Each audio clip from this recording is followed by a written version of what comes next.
നമസ്കാരം. ഒരു ആണവ ദുരന്തത്തിന്റെ ഏറ്റവും വിനാശകരമായ പ്രത്യാഘാതങ്ങൾ പ്രകടമാക്കുന്ന ഒരു സംഭവം ജപ്പാനിൽ വർഷങ്ങൾക്ക് മുൻപ് നടന്നത് ഇപ്പോൾ റിപ്പോർട്ട് ചെയ്യപ്പെട്ടിരിക്കുകയാണ്. ജോലിസ്ഥലത്ത് റെക്കോർഡ് അളവിലുള്ള റേഡിയേഷന് വിധേയമായതിനെ തുടർന്നാണ് 35-കാരനായ ഹിസൌഷി ഔഷി മരിച്ചത്. 83 ദിവസത്തോളം നരകയാതന അനുഭവിച്ചാണ് ഇയാൾ മരിച്ചത്. ഇയാളുടെ ശരീരത്തിലെ തൊലി മുഴുവൻ അടർന്നു പോയിരുന്നു. കൺപോളകൾ കൊഴിഞ്ഞു പോയിരിക്കുന്നു. കൂടാതെ നിരന്തരമായി വയറിളക്കവും ഹിസൌഷിക്ക് അനുഭവപ്പെട്ടിരുന്നു. ഇയാളുടെ ശരീരകോശങ്ങളും പൂർണ്ണമായും നശിച്ചു പോയിരിക്കുകയാണ്.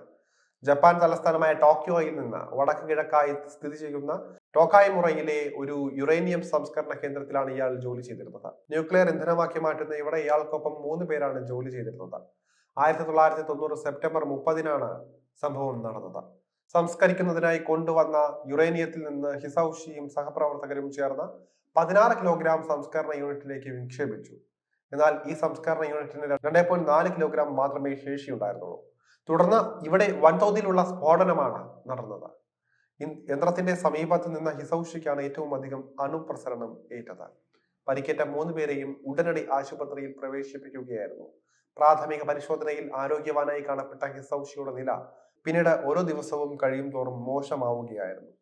തുടർന്ന് നടത്തിയ പരിശോധനയിലാണ് ഇയാളുടെ ശരീരത്തിലെ കോശങ്ങൾ മുഴുവനും നശിച്ചു പോയതായി മനസ്സിലാക്കുന്നത്. തുടർന്ന് ഇയാളുടെ ശരീരത്തിലെ തൊലി അടർന്നു പോകാൻ തുടങ്ങി. ശ്വാസകോശത്തിനുള്ളിൽ നീർക്കെട്ട് രൂപം കൊണ്ടതിനെ തുടർന്ന് ഹിസൌഷിക്ക് കടുത്ത ശ്വാസതടസ്സവും അനുഭവപ്പെട്ടു. പിന്നീട് ഇയാളെ വെന്റിലേറ്ററിലേക്ക് മാറ്റുകയായിരുന്നു. ഇയാളുടെ കുടലിലെ കോശങ്ങൾ നശിച്ചു പോയതിനാൽ തന്നെ ഭക്ഷണം ദഹിക്കാത്ത അവസ്ഥയിലുമായി. തുടർന്ന് കഠിനമായ വയറുവേദനയും വയറിളക്കവും ആരംഭിച്ചു. പിന്നീട് ആന്തരിക രക്തസ്രാവവും തുടങ്ങി. തുടർന്ന് 10 പ്രാവശ്യമാണ് ഹിസൌഷിക്ക് രക്തം നൽകിയത്.